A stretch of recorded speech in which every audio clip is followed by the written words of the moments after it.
ఈరోజు మనము మాట్లాడబోయేటువంటి అంశము ఇది మనందరికీ చాలా ఇష్టమైనటువంటి ఒక దాని గురించి మాట్లాడబోతున్నాను.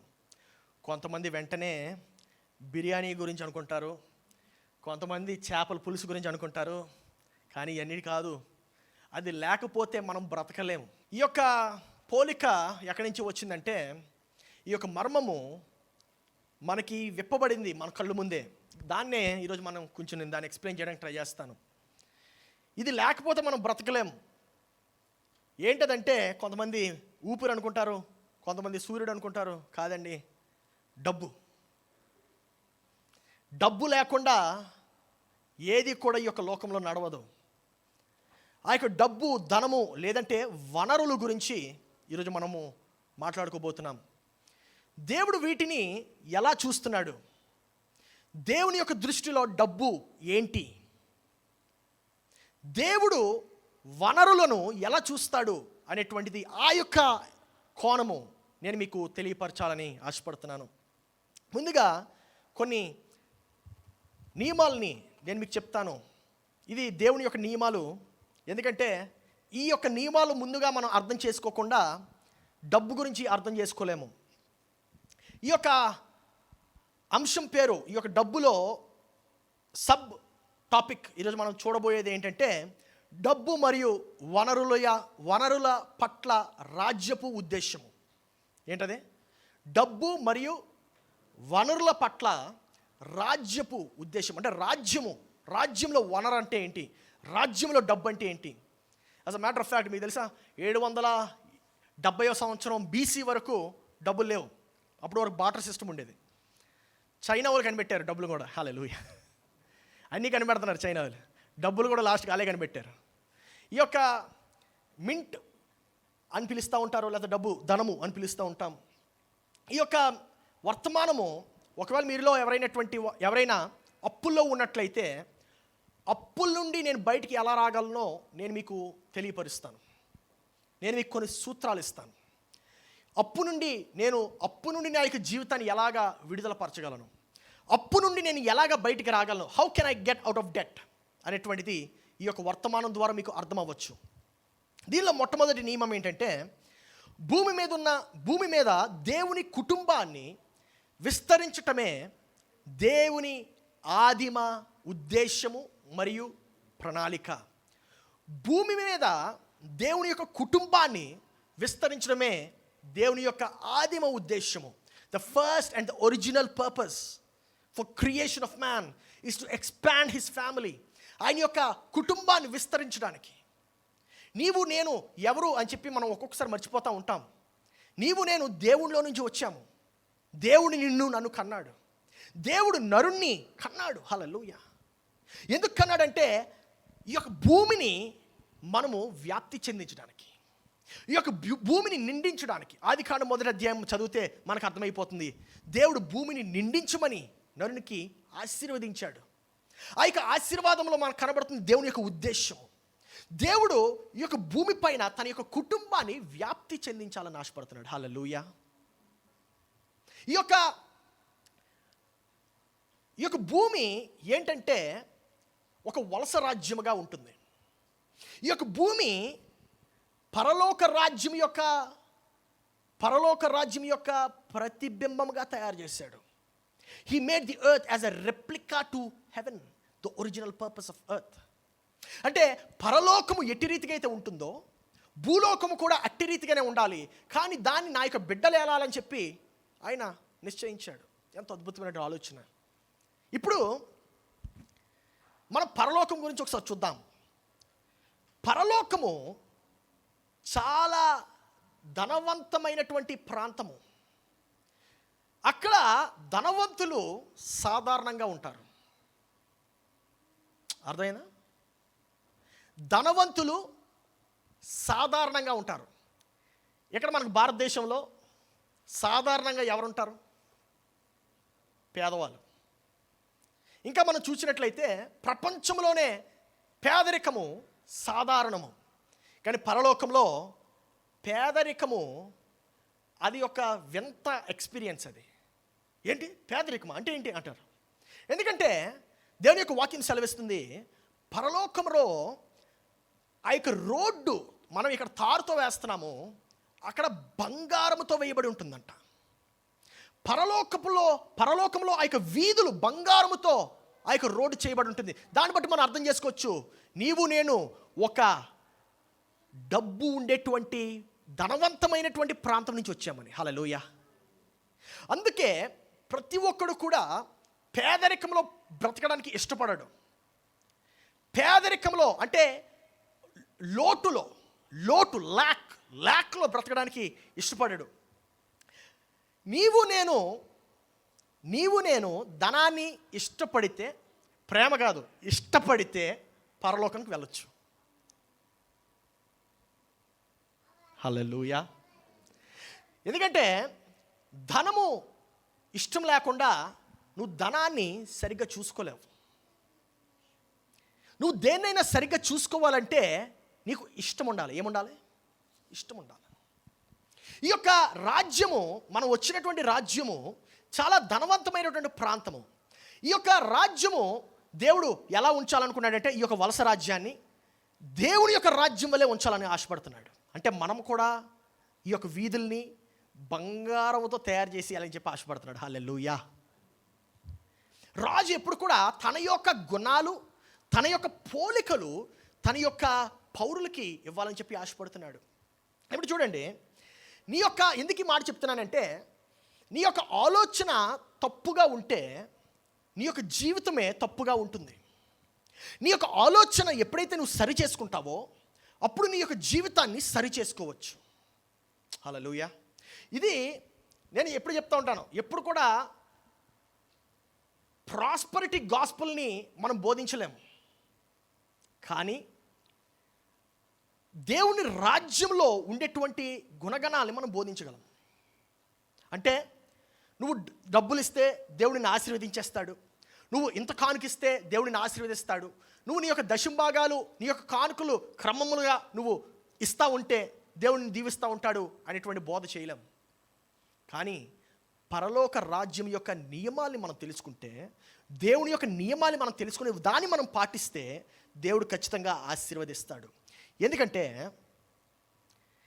రెండవ నియమం చూద్దాము.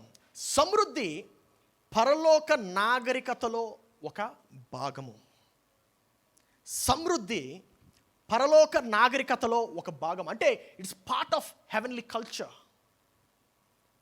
మనము ఇక్కడ ఎవరైనా పేదవాడిగా ఉంటే ఉన్నాళ్లే అని చెప్పి అనుకుంటాం. పరలోకంలో పేదవాడిగా ఉంటే అదో వింత. పరలోకంలో పేదరికము కనబడదు. As a matter of fact there is no depression. పరలోకంలో ఒత్తిడి లేదు నీకు. పరలోకంలో నీకు అనవసరమైనటువంటి వ్యాధులు నీకు రావు. ఎందుకంటే heaven is the God's place. పరలోకంలో పేదరికం ఉండదు. పరలోకంలో ధనవంతంగా ఉండడము సహజము. ధనవంతంగా ఉండడం సహజము. ఇది ఇంగ్లీష్ సర్వీస్లో చాలా స్లోగా తీసుకెళ్ళాను, ఎందుకంటే మన యొక్క మనసుకి ఎక్కడానికి.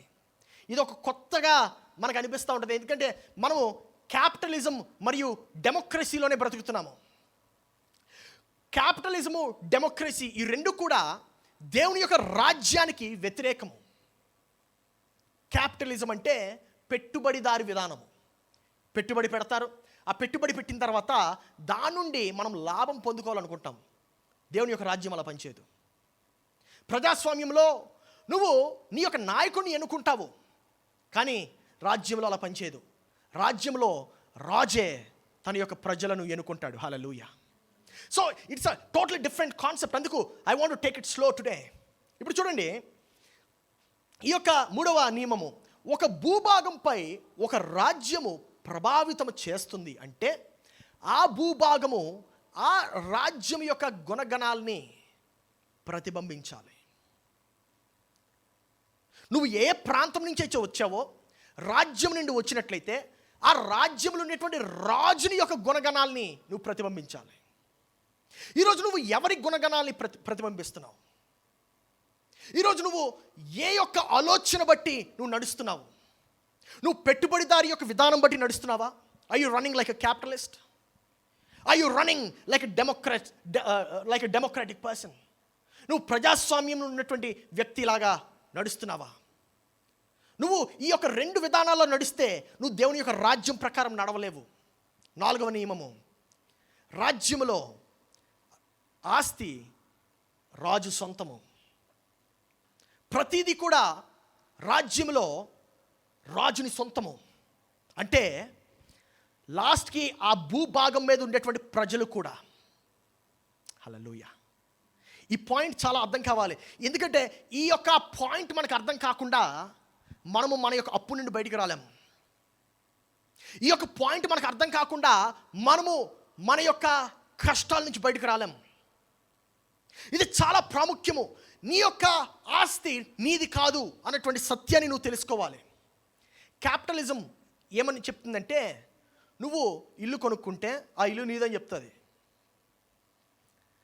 ఆ ఇల్లు కొనుక్కోవడం కోసం నువ్వు ఒక అప్పు చేస్తావు. అప్పు కట్టే లోపు నువ్వు చచ్చిపోతావు. ఇల్లు ఎవరిది? బ్యాంకుడిది. పెట్టుబడిదారి విధానము దేవుని యొక్క రాజ్యానికి చాలా వ్యతిరేకంగా ఉంటుంది. As a matter of fact, capitalism has been so natural. ఆ యొక్క పెట్టుబడిదారి విధానం చాలా సహజమైపోయింది. మనకి పెట్టుబడి పెడతాము, డబ్బులు లాగుతాము. నా ప్రియ సహోదరి సహోదరుడా, అది దేవుని యొక్క రాజ్యము కానే కాదు. ఎందుకు ఇది మాట చెప్తున్నానంటే, రాజ్యములో ఏదైతే ఆ యొక్క భూమి పైన ఉంటుందో, ఆ యొక్క భూమి క్రింద ఉంటుందో, ఆ యొక్క భూమి మీద ఉంటుందో, ప్రతిదీ కూడా ఆ యొక్క భాగం అంతా కూడా రాజుని యొక్క సొత్తు. అనగా ఆ భూమి కింద ఉండేటువంటి డబ్బు, బంగారం, ఆ యొక్క భూమి కింద ఉండేటువంటి ఐరన్ ఓర్స్ ఎవరివి? రాజువి. ఆ భూమి మీద ఉండేటువంటి బిల్డింగ్లు ఎవరివి? రాజువి. ఆ యొక్క నదులు ఎవరివి? రాజువి. ఆ యొక్క జలంలో ఉండేటువంటి ఆ యొక్క జీవులు ఎవరివి? రాజువి. ఆ యొక్క జలంలో ఉండేటువంటి బాతులు ఎవరివి? హల్లెలూయా. సమస్తము రాజుదే. ఇది చాలా ప్రాముఖ్యం. ఇది ఈ యొక్క పాయింట్ అర్థం చేసుకోకుండా నీవు నీ యొక్క జీవితంలో దేవుని యొక్క దృష్టిలో విజయాన్ని నువ్వు సాధించలేవు. ఈ యొక్క రెవల్యూషన్ మనకు వస్తేనే మనం ముందుకు కొనసాగలం. ఎందుకు ఇలా చెప్తున్నానంటే, రాజ్యంలో మనము స్వంతంగా ఏది కూడా ఓనర్షిప్ ఉండదు. ఓనర్షిప్ని ఏమంటారు తెలుగులో? యజమాని. రాజ్యంలో ఎవడికి యజమాని హక్కులు ఉండవు. అంతా రాజుదే. ఎందుకు ఈ మాట చెప్తున్నానంటే, ఇది మనకు చాలా కొత్తగా ఉంది ఈరోజు. కానీ రాజ్యం అంటే అదే. దేవుని రాజ్యము అంటే అదే. ఈ యొక్క యజమాని హక్కు లేకపోతే దొంగతనం జరగదు. నువ్వు ఎప్పుడైతే ఒక దాన్ని ఓన్ చేయవో, when you don't own anything, దొంగతనం ఎలా జరుగుతుంది? ఎవడైనా నీ దగ్గరకు వచ్చి స్టీల్ చేయగలడా? ఎవడు వచ్చి నీ దగ్గర నుంచి దొంగతనం చేయలేడు. ఎందుకంటే నీకేం లేదే. నీ సొంతమే కాదు, అంతా ఎవరిదే. నీ దగ్గర నుంచి దొంగతనం చేస్తే ఎవరి దగ్గర నుంచి దొంగతనం చేసినట్టు? హల్లెలూయా. సో ఈ యొక్క ఓనర్షిప్ కాన్సెప్ట్ అనేది క్రైమ్ని క్రియేట్ చేస్తుంది. ఇప్పుడు అర్థమైందా పరలోకంలో క్రైమ్ ఎందుకు లేదో? హల్లెలూయా. As a matter of fact, అది నాకు కావాలి అని మొట్టమొదటిగా అనుకుంది ఎవరో తెలుసా? సాతాను. నువ్వు ఈరోజు ఎలా ఆలోచిస్తున్నావు? ఏ ఆలోచన విధానంలో ఉన్నావు? సాతాను యొక్క ఆలోచన విధానంలో ఉన్నావా? మన గురువు గారు ఆలోచన విధానంలో ఉన్నావా? అందుకనే నువ్వు ఎప్పుడైతే ఏది నీ సొంతం కాదో, ఎవడు కూడా నీదే నుంచి దొంగతనం చేయలేడు. As a matter of fact, నువ్వు ఎంతైతే ఎక్కువ ఆస్తి నీ కింద ఉంచాలని చెప్పి అనుకుంటావో, నీకు అంత ఎక్కువ ఒత్తిడి ఉంటుంది నీ పైన. తెలుగులో ఒక సామెత ఉంటుంది కదా, ఏ దుఃఖం లేనోడు బర్రె తెచ్చుకున్నాడట. తెలుసా మీకు ఆ స్టోరీ? బర్రె తెచ్చుకున్న దగ్గర నుంచి ఆయనకి కష్టాలు మొదలయ్యాయట. ఏ దుఃఖం లేదంటే అప్పటి వరకు. కానీ ఖాళీగా ఒక బర్రె తిరుగుతుందని చెప్పి బర్రెని తెచ్చుకున్నాడు. ఆ బర్రెని తెచ్చి కట్టాడు. బర్రెని ఇచ్చాడు కదా, ఇప్పుడు ఆ పాలు పితకడానికి ఒకటి కావాలి, ఆడికి జీతం ఇవ్వాలి, ఆయన పెట్టాడు. ఇప్పుడు దానికి గడ్డి కావాలి కదా, గడ్డిని తేరా. ఆ పాలు వస్తున్నాయి. ఈ పాలు వచ్చిన తర్వాత ఏమైంది, ఈయన ఒక స్వామిన ఒక్కడికి ఎందుకని పాలు అమ్మడం ప్రారంభించాడు. ఈ పాలు పితికిన తర్వాత ఈ గురువు గారికి ఒక గిన్నెడు పాలు పెట్టేసి మిగిలినవన్నీ కూడా మార్కెట్లో అమ్మడం ప్రారంభించాడు. తర్వాత నెమ్మదిగా ఒక పిల్లి రావడం మొదలైంది, పాలు ఉన్నాయి కదా. ఒకరోజు అయ్యగారికి బాగాలేదట.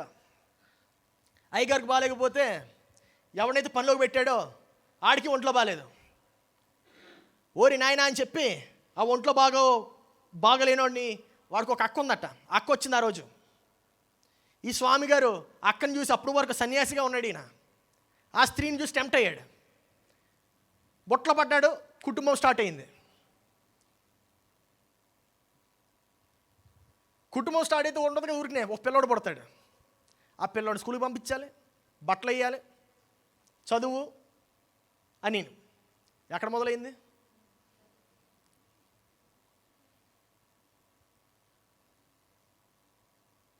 ఏమీ లేనంత వరకు దుఃఖం లేదు, ఎక్కడ కావాలంటే అక్కడ పడుకున్నాడు.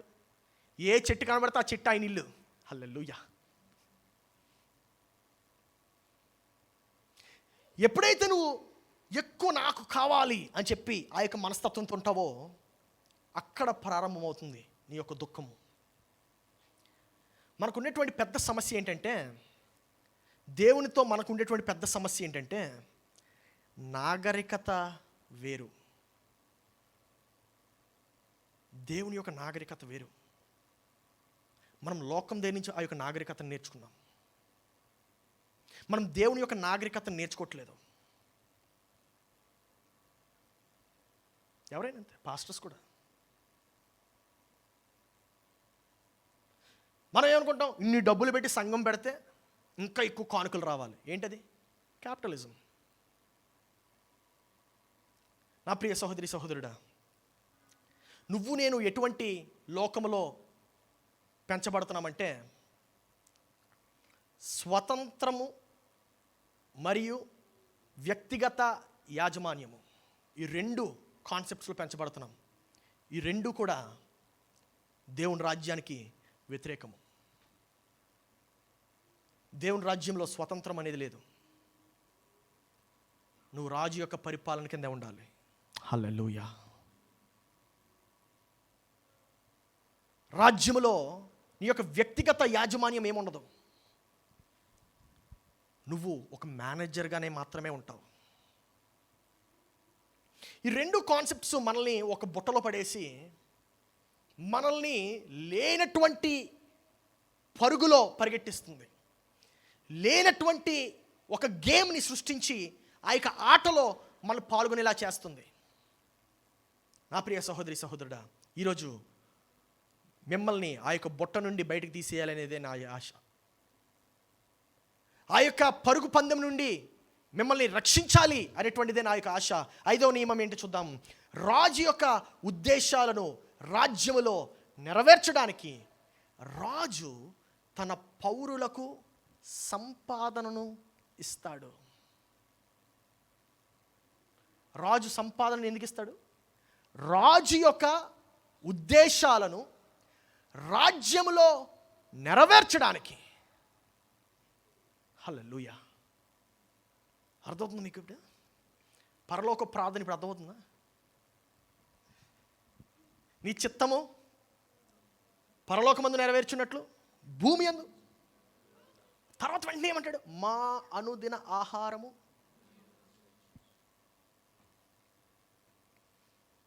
నా ప్రియ సహోదరి సహోదరుడా, రాజ్యంలో సమస్తము రాజుదే. రాజు యొక్క ఆలోచనని నువ్వు నెరవేరుస్తున్నప్పుడు రాజే ఆ యొక్క యాంబిషన్ని, ఆ యొక్క కోరికని నెరవేర్చడానికి కావలసినటువంటి సంపాదనిస్తాడు. హల్లెలూయా. నీ స్వంత ఆలోచనలు నెరవేర్చడానికి రాజు ఇవ్వడు. నీ యొక్క స్వంత ఆలోచనల్ని నువ్వు సాధిస్తానంటే రాజు అంటాడు చేసుకో అయితే అంటాడు. కానీ నీకు రాజుని యొక్క సహాయం కావాలంటే నువ్వు రాజ్యంలో ఉండాలి. మొట్టమొదటిగా మీకు ఒక విషయం చూపిస్తాను. ద్వితీయోపదేశ కాండము 8వ అధ్యాయము 18వ వచనం చూద్దాం. కాగా నీ దేవుడైన యెహోవాను జ్ఞాపకము చేసుకొనవలెను. ఎందుకు చేసుకోవాలని చూద్దాం. ఎలా అనగా తాను నీ పితరులతో ప్రమాణము చేసిన ప్రమాణము చేసినట్లు తన నిబంధనను నేటి వలె స్థాపింపవలెనని మీరు భాగ్యమును సంపాదించుకొనుటకై మీకు సామర్థ్యము కలుగజేయువాడు ఆయనే. ఎవరు నీకు సామర్థ్యం కలుగజేసేవాడు? భాగ్యమును సంపాదించుకున్నటకంటే డబ్బును సంపాదించుకున్నటకు. అంటే ఏదైనా సాధించడానికి మీకు ఏం కలుగు చేస్తాడట? సామర్థ్యమును. హల్లెలూయా. సామర్థ్యమును కలుగు చేసేవాడు ఎవడు? దేవుడు. ఎందుకోసం చూద్దాం. ఇక్కడ ఒక పాయింట్ మిస్ అయ్యాము.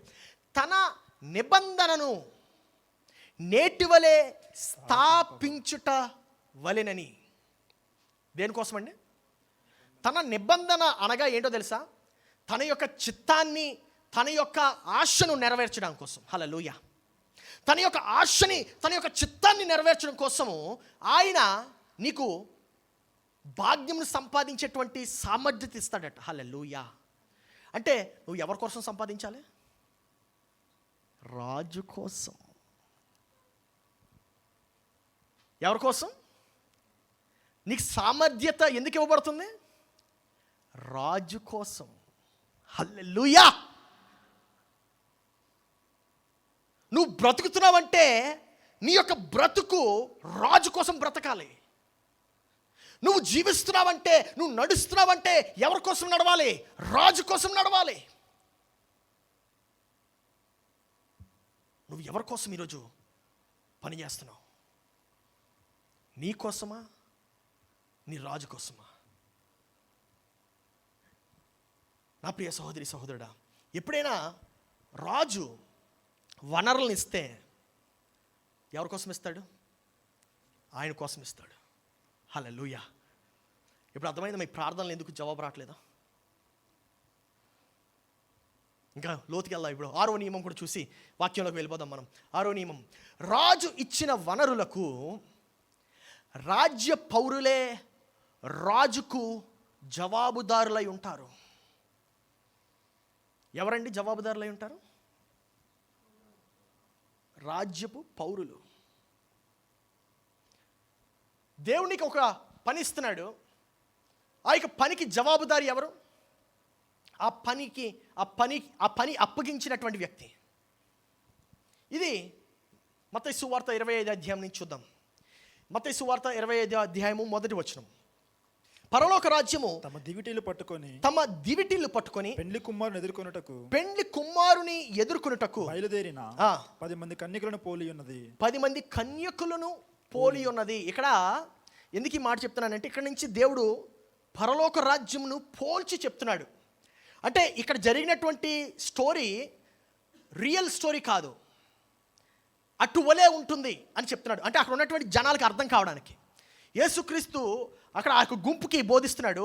ఆ బోధన చేస్తున్నప్పుడు దేవుని రాజ్యము వాళ్ళకి ఎలాగ అర్థమవుతుందో చెప్తున్నాడు. అలాగా మనము ఇప్పుడు కిందకి వెళ్దాం. 14వ వచనానికి వెళ్దాం. ఈ కథను మనం చూద్దాం. 14వ వచనము, పరలోక రాజ్యము ఒక మనుష్యుడు మళ్ళీ ఎలా ఉంటుందంటే అని మొదలెడుతున్నాడు అనమాట. పరలోక రాజ్యం మళ్ళీ ఎలా ఉంటుంది? ఒక మనుష్యుడు దేశాంతరమునకు ప్రయాణమై తన దాసులను పిలిచి తన ఆస్తిని వారికి అప్పగించినట్లుండును. పరలోక రాజ్యము ఎలా ఉంటుందంటే, ఒక యజమానుడు ఉన్నాడట. ఆ యొక్క ఒక మనుష్యుడు దేశాంతరమునకు ప్రయాణమై తను దాసులకు పిలిచి, తన యొక్క దాసులు అని ఉంది కదా ఇక్కడ మాట. యాక్చువల్గా ఇది హిబ్రూ భాష నుంచి తీయబడినటువంటి మాట. ఏంటంటే ఇక్కడ 2 అర్థాలు వస్తున్నాయి. దత్తత తీసుకున్నటువంటి పిల్లవాడు, లేదంటే సహజంగా పుట్టినటువంటి కుమారుడు. రెండు అర్థాలు వస్తాయి. దానికి ఇక్కడ దాసులను రాశారు. సో ఈ యొక్క దాసులు యాక్చువల్గా ఎందుకు రాశారు ఈ ఒక మాట అంటే, it's actually the word called steward, అంటే సేవకుడు. దాసులు అనగా సేవకులు, సేవ చేసేటువంటి వారు. సో ఆ యొక్క యాట్రిబ్యూట్ గురించి మాట్లాడుతున్నాడు, అందుకే దాసులు అని రాశారు. చదవండి. అతడు ఒకనికి 5 తలాంతులు, ఒకనికి 5 తలాంతులు, ఒకనికి 2, ఒకనికి 2, ఒకనికి 1, ఒకనికి 1, ఎవని సామర్థ్యము చొప్పున వానికిచ్చి వెంటనే దేశాంతరమునకు పోయెను. ఇప్పుడు ఇక్కడ ఒక మనిషిని చూస్తున్నాము, ఆయన యొక్క ఆస్తిని అప్పగిస్తున్నాడు తన యొక్క దాసులకు. అప్పగిస్తున్నాడంటే దాని అర్థం ఏంటంటే, తను ఎవరినైతే నమ్ముతున్నాడో వారికి ఇస్తున్నాడు. ఇక్కడ 3 వ్యక్తులు చూస్తున్నాం మనం. మనము ఇది దేవుని యొక్క సృష్టితో మనం పోల్చుకుంటే, దేవుడు మొట్టమొదటిగా భూమి ఆకాశములను తయారు చేశాడు. భూమి ఆకాశములను తయారు చేసిన తర్వాత ఆ యొక్క భూమిని ఎవరికి ఇచ్చాడు? నరునికి ఇచ్చాడు. ఆ యొక్క భూమిని నరునికి ఇచ్చాడు. దేవుని రాజ్యం ఇట్టి రీతిగా ఉంటుందని యేసుక్రీస్తు తన యొక్క గుంపుతో చెప్తున్నాడు. ఇప్పుడు ఒకనికి 5 ఇచ్చాడు, ఒకనికి 2 ఇచ్చాడు, ఒకనికి 1 ఇచ్చాడు. ఏమిచ్చాడంట? తలాంతులు అనగా టాలెంట్స్ అని ఇంగ్లీష్లో అంటాం. దానికే ఇంకొక అర్థము బంగారం. ఒకనికి 5 బస్తాల బంగారం ఇచ్చాడు, ఇంకోటికి 2 బస్తాల బంగారం ఇచ్చాడు, ఇంకోటి 1 ఇచ్చాడు. మనం డబ్బును కూడా తీసుకోవచ్చు దానిలో. ఒకటికి 5 ఇచ్చాడు, ఒకటికి 2 ఇచ్చాడు, ఒకటికి 1 ఇచ్చాడు. ఎవరిచ్చారు? యజమానుడు ఇచ్చాడు.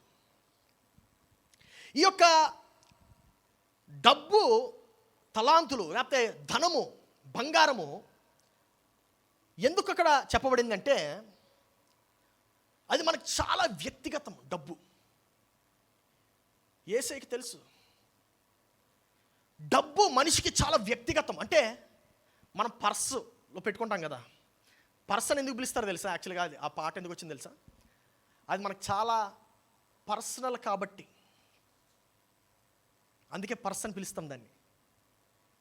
ఎందుకు పర్స్ అని పిలుస్తాం తెలుసా? మన దగ్గర ఏది లేదో ఇతరులకు తెలియకుండా దాయడానికి. అర్థమైందా?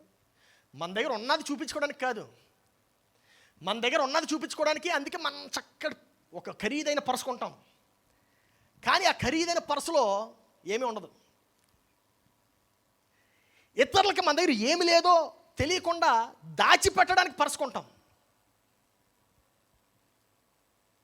నా ప్రియ సహోదరుడా, ఈ యొక్క ఆస్తి, డబ్బు నీకు చాలా వ్యక్తిగతమైనటువంటిది. అందుకే నీ దగ్గర ఎంత డబ్బు ఉందంటే నువ్వు వెంటనే చెప్పవు, నీకు ఎంత జీతం వస్తుందంటే నువ్వు వెంటనే చెప్పవు.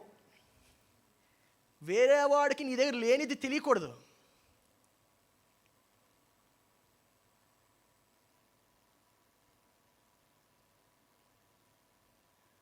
నువ్వు అలా బ్రతుకుతున్నావంటే నువ్వు ఇంకా క్యాపిటలిస్ట్గా ఉన్నట్టే.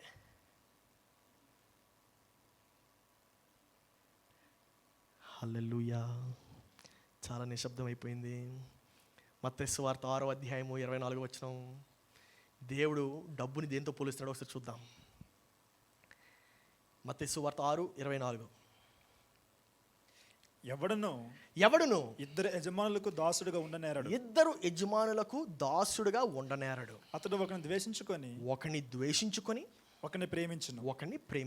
లేదా ఒకని పక్షముగా నుండి ఒకని తృణీకరించును. మీరు దేవునికిని, ఎవరి గురించి మాట్లాడుతారు చూడండి. ఇప్పుడు మీరు దేవునికిని సిరికిని దాసులుగా ఉండనేరరు. సిరి అంటే ఐఫోన్లో వచ్చే సిరి అనుకోవద్దు. మీరు దేవునికి, డబ్బుకి దాసులుగా ఉండలేరు. ఎంత విచిత్రం చూడండి. దేవుడు సాతాను గురించి మాట్లాడలేదు ఇక్కడ. As a matter of fact సాతానికి ఎటువంటి శక్తి లేదని చెప్తున్నాడు దేవుడు. కానీ దేనికి కొంత శక్తి చెప్పండి? డబ్బుకి ఎంత శక్తి ఉందంటే ఒక ఊరు నుంచి ఇంకో ఊరు మార్చేస్తుంది అది. డబ్బుకి ఎంత శక్తి ఉందంటే నువ్వు దానికోసం ఏమేం చేస్తున్నావో నీకే తెలియాలి.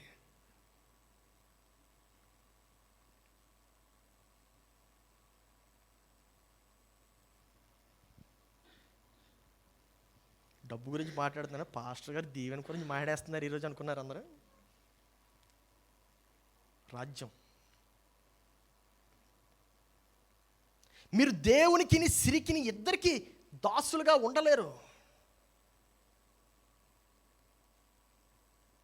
దేనికి నువ్వు దాసులుగా ఉన్నావు? అసలు as a matter of fact సాతాను పేరు అక్కడ మెన్షనే లేదు. నువ్వు సాతానికి లేనిపోని హైపిస్తున్నావు నీ జీవితంలో. నువ్వే పెంచుతున్నావు సాతాన్ని. బాగా పాలేసి అట్టుపలి పెట్టి పెరుగు పెరుగు పెరుగు శక్తి లేనోడు. సిరితో పోలుస్తున్నాడు దేవుడు. సిరికి దానికి నాకు ఇద్దరికి దాసులుగా ఉండలేమంటున్నాడు. ఎందుకంటున్నాడంటే నువ్వు డబ్బుకి అంత విలువిస్తున్నావు. దేవుడు తెలిసేది. సాతానికన్నా శక్తివంతమైనదే డబ్బు. As a matter of fact దేవుని తర్వాత ఈ యొక్క భూలోకంలో అతి శక్తివంతమైనది డబ్బు. రెండటిని ఆరాధించలేవు, రెండాటిని సేవించలేవు. మళ్ళీ తిరిగి మన యొక్క వర్స్కి వెళ్ళిపోదాం. 15వ వచనం. అతడు ఒకనికి 5 తలాంతులను, ఒకనికి 2 తలాంతులను, అతడు ఒకనికి 1 ఎవని సామర్థ్యం. ఏమండి తలాంతులు ఎవరిచ్చారు? తలాంతులు ఎవరిచ్చారు? కరెక్ట్, యజమానుడు ఇచ్చాడు. ఎవరిచ్చారు? అంటే నీకు కావాల్సినటువంటి వనరులు ఎవరిస్తారు? దేవుడిస్తాడు. హల్లెలూయా. ఇప్పుడు ఎలాగిస్తాడో చూద్దాం. ఎవని సామర్థ్యము చొప్పున వానికి ఇచ్చి. దేని బట్టి ఇచ్చాడండి దేవుడు వనరులు? Capacity, ability. ఎవని సామర్థ్యతను బట్టి వానికి. అంటే అక్కడికి ఆల్రెడీ కొంతకాలం అయిపోయింది. అది వాళ్ళు ఆల్రెడీ దాసులుగా ఉన్నారు. దాసులుగా వస్తున్నప్పుడు అందరూ ఒకే స్థాయిలో ఉంటారు. లోపలికి వచ్చిన తర్వాత అర్థమవుద్ది ఆడి సామర్థ్యత ఎంత, వీడి సామర్థ్యత ఎంత. దాని అర్థం ఏంటో తెలుసా? మీరు మీ యొక్క సామర్థ్యతను పెంచుకోవాలి.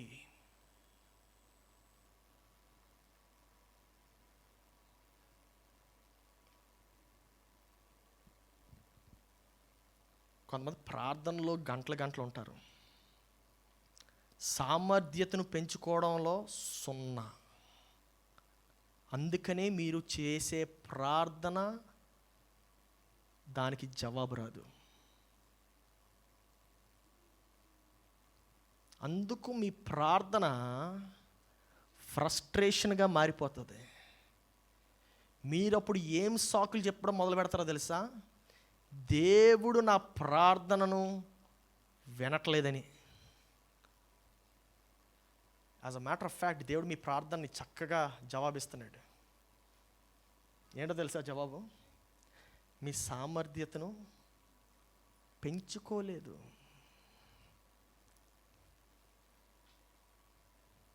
హల్లెలూయా.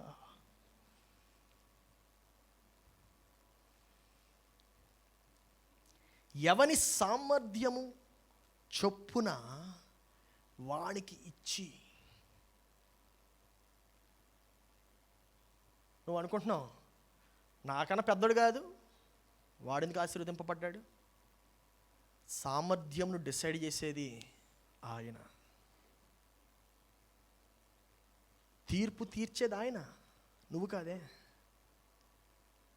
హల్లెలూయా. నువ్వు అనుకుంటున్నావు నేను ఎన్ని గంటలు ప్రార్థన చేస్తాను, నాకు జవాబు రాదే, నాకు ఆశీర్వాదం రాదే, నాకు సామర్థ్యత పెరుగుతుందా అని నువ్వు ఎప్పుడైనా ప్రశ్నించుకున్నావా? నీకు విషయం చెప్పనా? అక్టోబర్ నెలలో పుస్తకాల మీద నేను ఎంత ఖర్చు పెట్టాను తెలుసా? 20,000.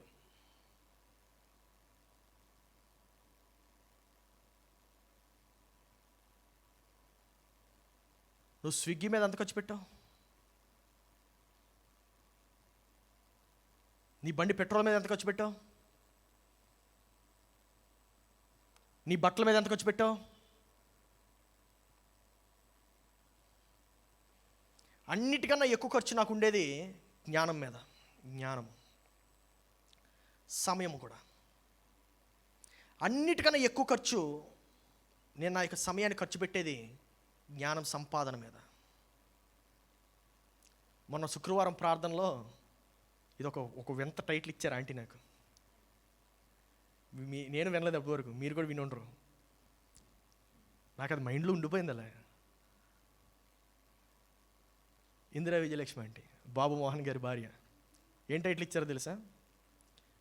మీరు స్పిరిచువల్ సైంటిస్ట్ అండి అన్నారు. స్పిరిచువల్ సైంటిస్ట్ అంట.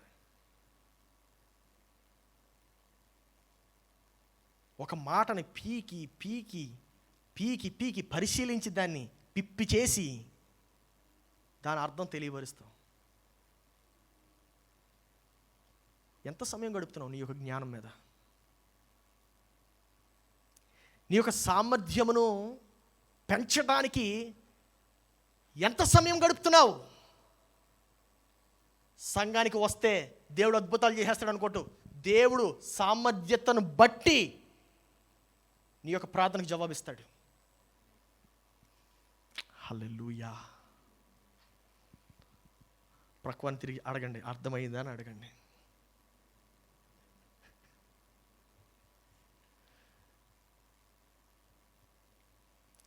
హల్లెలూయా. ఏమండి నాకు ప్రమోషన్ రావట్లేదండి, నా జీతం పెరగట్లేదండి, నేను ఎంత కష్టపడుతున్నాను తెలుసా? నువ్వు కష్టపడ్డం కాదు, నీ సామర్థ్యతను పెంచుతున్నావా?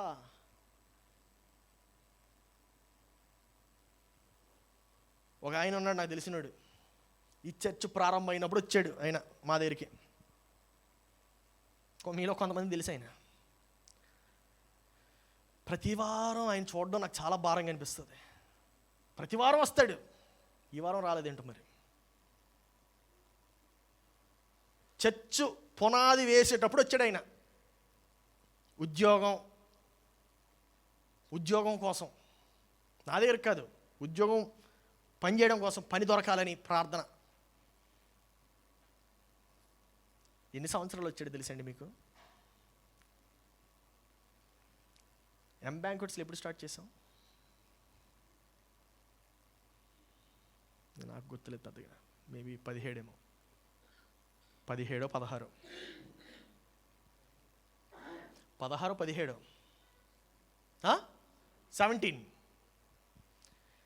17 నుంచి ఇప్పటికి లెక్కేయండి.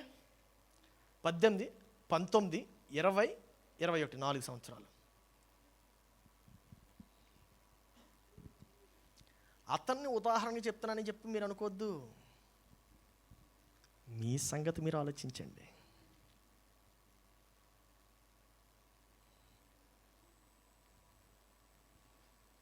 ఎవరైనా మా ఇంటికి వస్తే నాకు అన్నిటికన్నా ఇష్టమైన పని ఏంటో తెలుసా? వాళ్ళకి పుస్తకాలు గిఫ్ట్గా ఇవ్వడం. ప్రతి ఒక్కడికి అట్లీస్ట్ ఒక పుస్తకం ఇస్తాను, కనబడి ప్రతి ఒక్కడికిను. మరి ఆడు చదువుతాడో లేదు తెలియదు నాకు, చదువుతాడు అనేటువంటి ఉద్దేశంతో ఇస్తాను. ఏమవుద్దు మరి. మా ప్రసన్న ఒకటి ఇచ్చాను, ప్రశాంత్ ఒకటి ఇచ్చాను.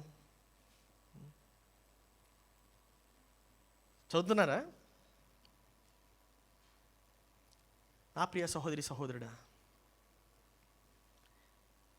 దేవుడు నీకున్నటువంటి సామర్థ్యతను బట్టి నీకు అప్పగిస్తాడు. హల్లెలూయా. దేవా నాకు నువ్వేం అప్పగించట్లేదే, నువ్వు నాకేం ఇవ్వట్లేదే అని చెప్పి నువ్వు అడుగుతున్నావా దేవుణ్ణి? దేవా నా ప్రార్థనకు జవాబు రావట్లేదని. దేవుడు యాక్చువల్గా నీ ప్రార్థనకు జవాబు ఇస్తున్నాడు. ఏమనంటే, నీ సామర్థ్యత ఏంటి? పెరగలేదే. నీ సామర్థ్యత పెరగలేదే. As a matter of fact కొన్ని విషయాల గురించి నువ్వు ప్రార్థనే చేయకూడదు అసలు. సామర్థ్యత పెంచుకోకుండా ప్రార్థన చేస్తే దానికి జవాబు రాదు. ఎందుకు ప్రార్థన చేయడం అనవసరం, నీ టైం వేస్ట్. దేవునికి చెవిలి భారం తప్పితే ఏముండదు నీకు.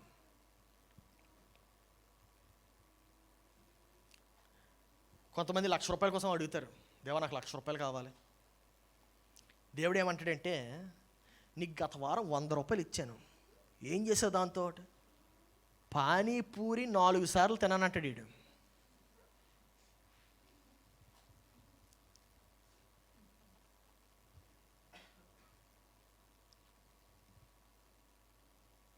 మరి ₹1,00,000 ఏం చేస్తావు? పానీపూరియే తింటాడు.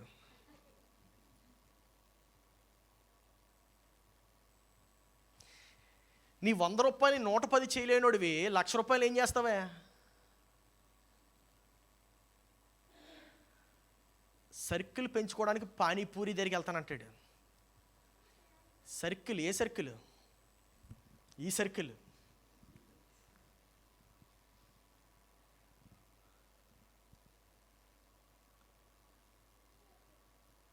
ఏంటది? మా ఆవిడేది చెప్పింది మధ్యలో బ్రేక్లో. ఏం కాయగూర అది? ఏం కాయగూర? సన్నగుండినా? పొట్లకాయ. పొట్లకాయ కాదు, పొట్లకాయ కూడా కొంచెం లావుగా ఉంటుంది. Ladies finger. ఏంటది? బెండకాయ. ఫస్ట్ సర్వీస్లో కొంతమంది ఉన్నారు, అందుకే వెంటనే నవ్వేస్తున్నారు వాళ్ళు. చెప్పొద్దు అయితే, నేను చెప్పను, సైలెంట్. బెండకాయలా ఉండేవాడు ఫస్ట్లో. ఆ పానీపూరి తిని తిని తిని గుమ్మడికాయలే తేరాడు. నీ వెన్నుపూస బెండకాయ సైజుకే దేవుడిచ్చాడు నీకు. ఆ బెండకాయని మొయ్యాల్సిన వెన్నుపూస పొట్లకాయని మోయించేలా చేసి, పొట్లకాయన తర్వాత గుమ్మడికాయని మోయించేటట్టు చేస్తే ఎలాగా?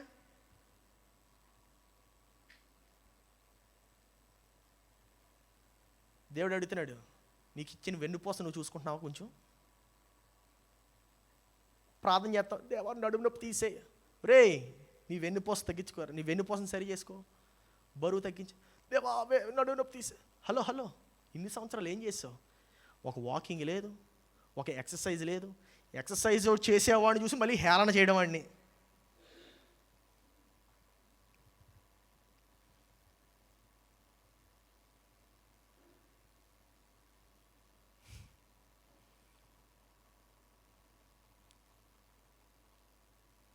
నా ప్రియ సహోదరి సహోదరుడా, నువ్వు ప్రార్థన చేస్తున్నావే, నీ ప్రార్థనకి జవాబు నువ్వు పొందుకోవాలంటే నువ్వేం చేయాలి? సామర్థ్యతను పెంచాలి. హల్లెలూయా. సామర్థ్యతను పెంచాలి. ఏమంటే దేన్ని ముందు కోసేస్తారు చెప్పండి? లేతగా ఉండే గొర్రె పిల్లన, మృదువుగా ముదరగా ఉండే గొర్రె పిల్లన, లేతదాన్ని. ఎందుకు? లేతది మంచి టేస్టీగా ఉంటుంది.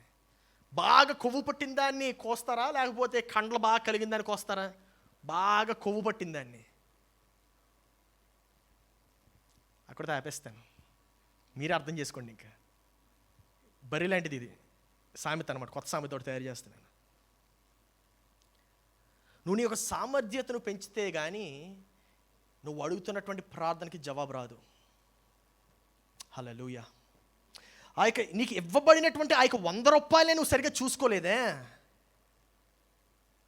₹1,00,000 ఎలాగిస్తాడు దేవుడు? నువ్వు నీకు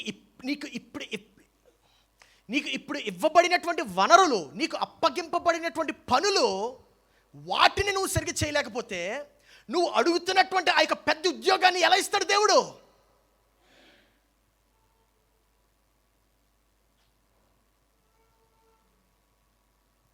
నీకు అప్పగింపబడినటువంటి వనరులను నువ్వు చూసుకోగలుగుతున్నావా?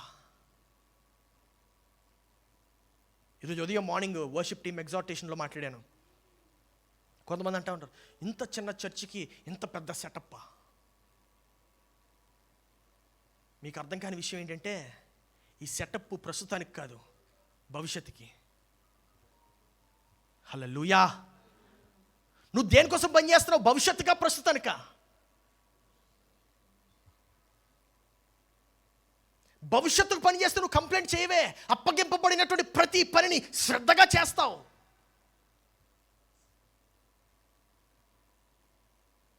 అప్పగింపబడిన ప్రతి బాధ్యతను అప్పగించిన దానికన్నా అభివృద్ధి చేస్తావు.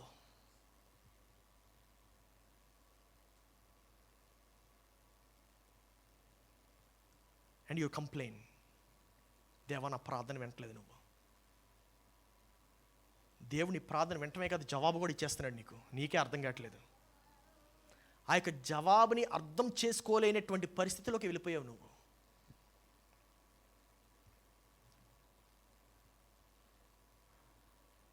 పొందుకునేవాడి యొక్క సామర్థ్యము ఎంత పొందుకోవాలో నిర్ణయిస్తుంది. హల్లెలూయా. చప్పట్లు కూడా దేవుని స్తోత్రాలు చెల్లించండి.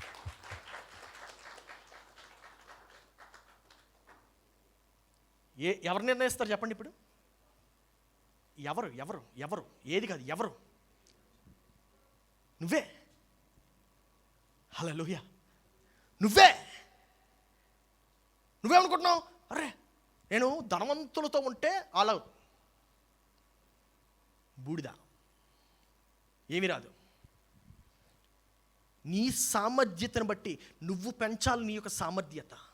ఇక్కడ చూడండి, ఈ వ్యక్తి ఏం చేశాడు తెలుసా? అప్పగించేసి వెళ్ళిపోయాడు.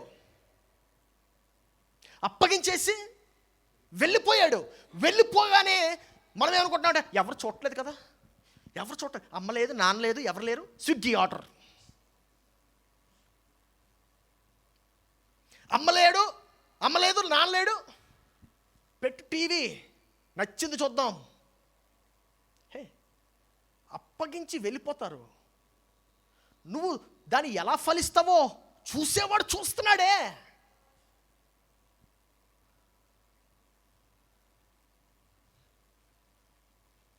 నా ప్రియ సహోదరి సహోదరుడా, నీ యొక్క సమయం కూడా నీ యొక్క వనరా తెలుసా? It's a resource for you. It is actually one of the biggest resource. అది ఎప్పటికీ మారదు. అది ఎవ్రీడే ప్రతి ఒక్కడికి అదే ఉంటుంది. ధనవంతుడికి ఉండేది 24 గంటలే, పేదరికంలో ఉన్నవాడికి కూడా 24 గంటలే. ధనవంతుడు సరిగ్గా తన యొక్క సామర్థ్యతను అభివృద్ధి పరచకపోతే వాడు పేదవాడు అవుతాడు ఆ 24 గంటల్లోనే. అదే పేదవాడు ఆ యొక్క సమయాన్ని సరిగ్గా వినియోగిస్తే ఎవడవుతాడు? ధనవంతుడిగా మారిపోతాడు. హల్లెలూయా. నా ప్రియ సహోదరి సహోదరుడా, ఈ యొక్క సంఘానికి రావటం కాదు, ఈ యొక్క సంఘంలో చెప్పబడుతున్నటువంటి వాక్యాన్ని నీ యొక్క జీవితంలో అమలుపరచుకోగలుగుతున్నావా? Are you able to take in the word? కొంతమంది, పాస్టర్ గారు నా జీవితం మారట్లేదు. ఎందుకు మారుతుంది? పాస్టర్ గారు ప్రార్థన చేస్తే మారిపోద్దా? As a matter of fact దేవుడే నీ జీవితాన్ని మార్చలేకపోతున్నాడు. నీ జీవితాన్ని ఎవరు అడ్డు వేసేస్తున్నారో తెలుసా? మనకు మనమే.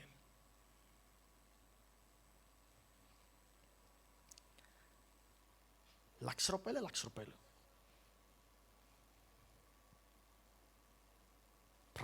ప్రార్థన, మామూలుగా ఉండదు ప్రార్థన. మళ్ళీ వాళ్ళు ప్రార్థన చేశారంటే బాబోయ్, పరలోకం భూమి మీదకి దిగి వచ్చేసినట్టు ఉంటుంది. అక్కడ వరకు 5 నిమిషాలే.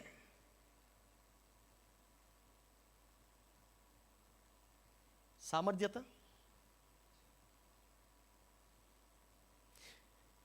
రోజుకి ఎంతమంది పాస్టర్స్ సంఘాల్ని మూసేస్తున్నారో తెలుసా? రోజుకి వేలల్లో ఉందా నెంబర్.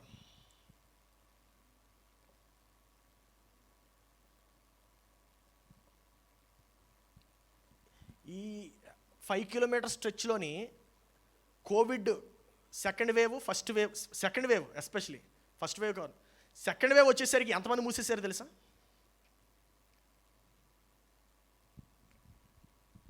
ఎందుకు మూసేశారు? మాట్లాడకూడదు, నిశ్శబ్దం, సైలెన్స్. మళ్ళీ సత్యాలు మాట్లాడుకోకూడదు కదండి. సత్యం మాట్లాడకపోతే నువ్వు ఎలా విడుదల పరచబడతావు?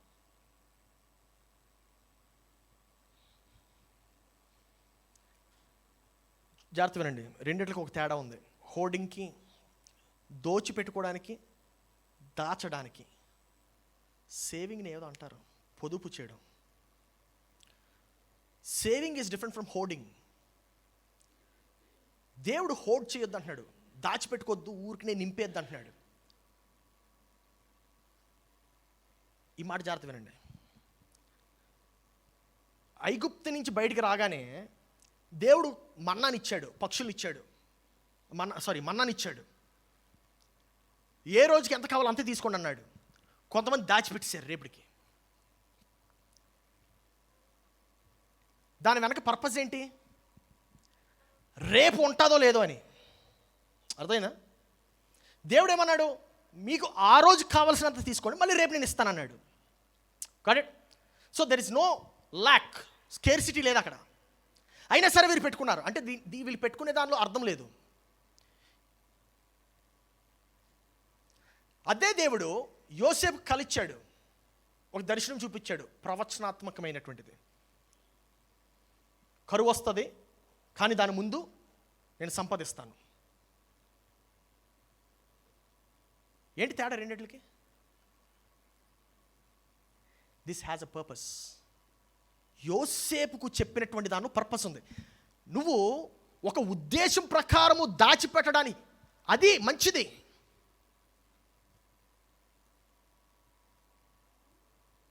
ఉద్దేశం లేకుండా దాస్తారు కొంతమంది.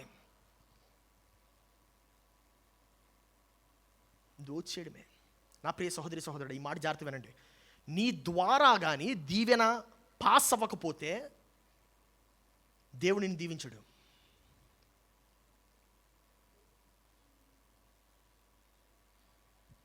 హల్లెలూయా. ఇది చాలా ప్రాముఖ్యం. ఇది నీ ద్వారా ఇశ్రాయేలు ఎందుకు దీవించాడు తెలుసా? ఇతర దేశాలను దీవించడానికి. ఇంకా బెటర్గా ఎక్స్ప్లెయిన్ చేయడానికి ట్రై చేస్తాను. అబ్రహాముని ఎందుకు దీవించాడు తెలుసా? అబ్రహాము ద్వారా వచ్చేటువంటి సంతానాన్ని దీవించడానికి. అబ్రహాము కానీ తన యొక్క దీవెన తనతో ఆపేస్తే ఇస్సాకు పుట్టేవాడు కాదు. హల్లెలూయా. నీ యొక్క దీవెన నువ్వు ఆపేస్తున్నావా?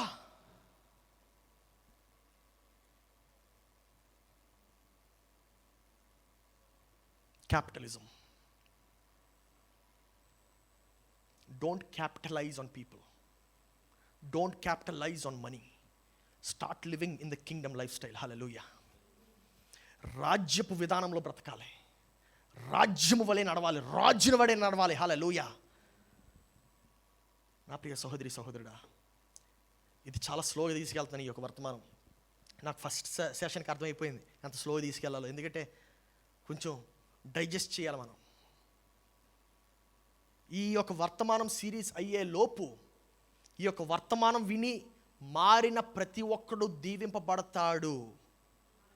హల్లెలూయా. అందుకే దేవుడి యొక్క వర్తమానం నాకు ఇచ్చాడని నేను నమ్ముతున్నాను. నా ప్రియ సహోదరి సహోదరుడా, జాగ్రత్త వినండి. నువ్వు ఇతరులకి ఆశీర్వాదకరంగా ఉంటే దేవుడు నిన్ను ఆశీర్వదిస్తాడు. ఆమెన్. అందుకే బైబిల్లో చెప్పబడుతుంది, నువ్వు ఇతరుల్ని ఆశీర్వదించేటువంటి పరిస్థితిలో ఉంటే ఆశీర్వదించు, నీ చెయ్య వెనక తీయొద్దు అంటాడు. హల్లెలూయా.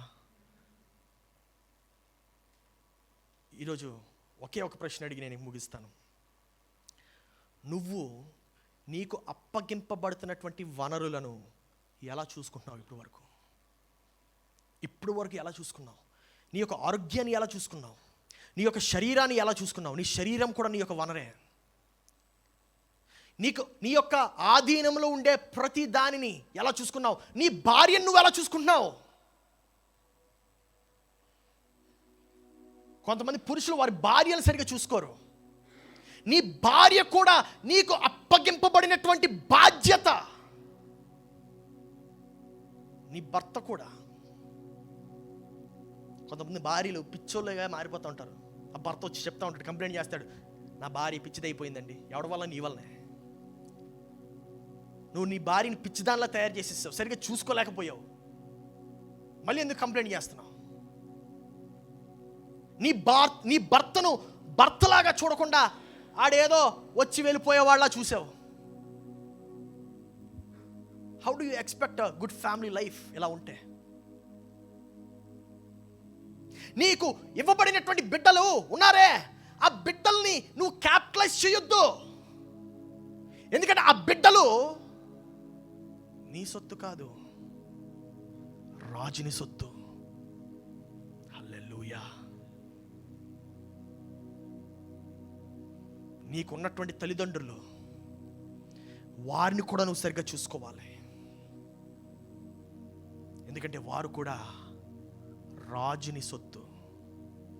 You are treating the king's property. How are you respecting the king's property? ఆ యొక్క రాజుగారి యొక్క ఆస్తిని, దానికి గౌరవం ఇస్తున్నావు నువ్వు? దానికి లెక్క చెప్తున్నావు నువ్వు? బాధ్యతగా ఉంటున్నావు నువ్వు? నా బిడ్డ ఎలా పోతే పోతాడులే, నా కొడుకు ఎలా పోతే పోతాడులే, నేను హాయిగా బతికితే చాలు, మా తల్లిదండ్రులు ఎలా పోతే నాకేంటి? అరే, సాయం చేస్తున్నావా? ఒకప్పుడు పెంచి పోషించారు, దాని కొరకు కాదు. ఎప్పుడు ఈ లాజిక్లో పడద్దు. నీ తల్లిదండ్రులు నిన్ను కని, నీకు బట్టలిచ్చి, నిన్ను పెంచి పోషించి చదివిచ్చారు కాబట్టి నువ్వు వాళ్ళు చూసుకోవద్దు. అది క్యాపిటలిజం. వారు రాజునికి ఇచ్చినటువంటి బహుమతి. హల్లెలూయా. నీ బిడ్డలను కూడా నువ్వు అలాగే చూసుకోవాలి. నీ ఎంప్లాయీస్ నువ్వు అలాగే చూసుకోవాలి. నీ క్రింద ఉన్నటువంటి ప్రతి ఒక్కరిని నువ్వు అలాగే చూసుకోవాలి.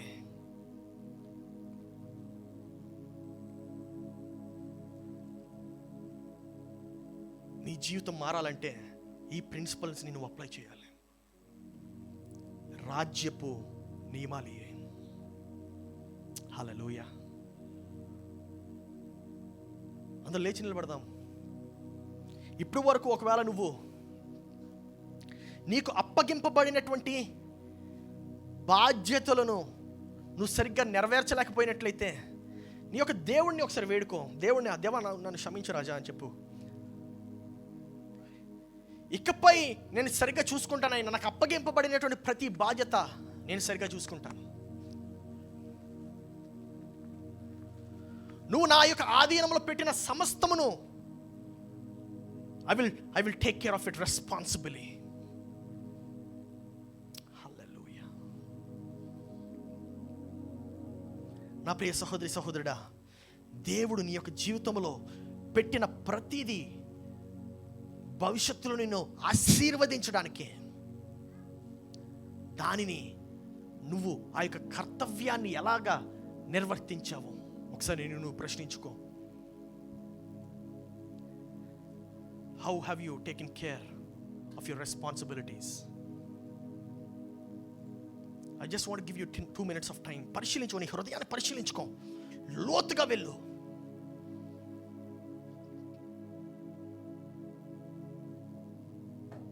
ఒకవేళ దేవుని యొక్క దృష్టిలో నువ్వేమైనా అపరాధం చేసావని చెప్పి నువ్వు అనుకున్నట్లయితే దేవుడు నిన్ను వెంటనే క్షమిస్తాడు. ఎందుకంటే క్షమాపణ కూడా పరలోక రాజ్యపు నాగరికత. నువ్వు క్షమాపణ అడిగిన వెంటనే క్షమిస్తాడు. నీ యొక్క మనసును నువ్వు సరి చేసుకోవాలంటే నువ్వు సరి చేసుకో. ఈ సమయంనే సరి చేసుకో. ఇంటికి వెళ్ళిన తర్వాత చేస్తాను మర్చిపోతావు. ఇప్పుడే అడుగు దేవుణ్ణి.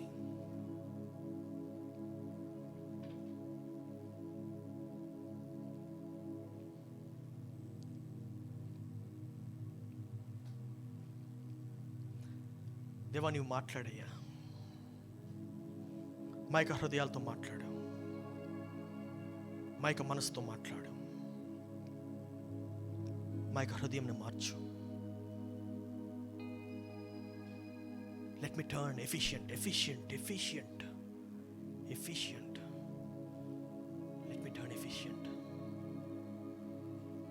Let me turn efficient.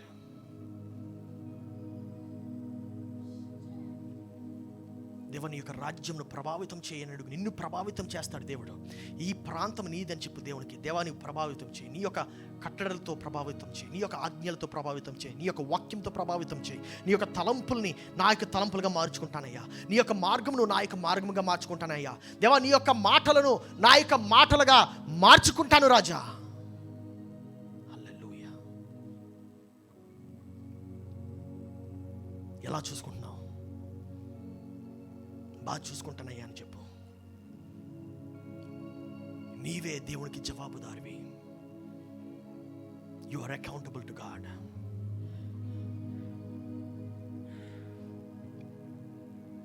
యేసయ్యా, నీకు వందనాలు చెల్లిస్తున్నామయ్యా.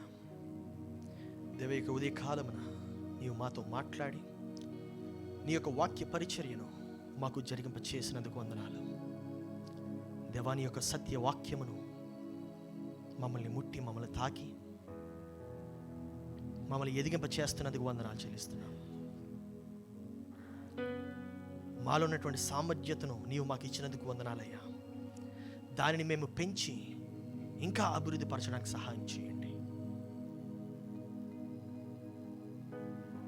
నీకే వందనాలు, స్తోత్రాలు చెల్లిస్తూ యేసు పరిశుద్ధ నామములో అడిగి ప్రార్థిస్తున్నాం తండ్రి.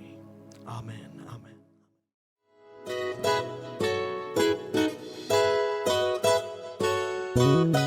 ఈ ఆరాధన మీకు ఆశీర్వాదకరంగా ఉందని నేను నమ్ముతున్నాను. ఇలాంటి మరెన్నో వీడియోస్, వాక్యాలు, పాటలు వినడానికి ఈ ఛానల్కి సబ్స్క్రైబ్ చేయండి. అలాగే బెల్ ఐకాన్ని క్లిక్ చేయండి సో దట్ మీకు నోటిఫికేషన్స్ వస్తుంటాయి. You can always follow us on Facebook and Instagram.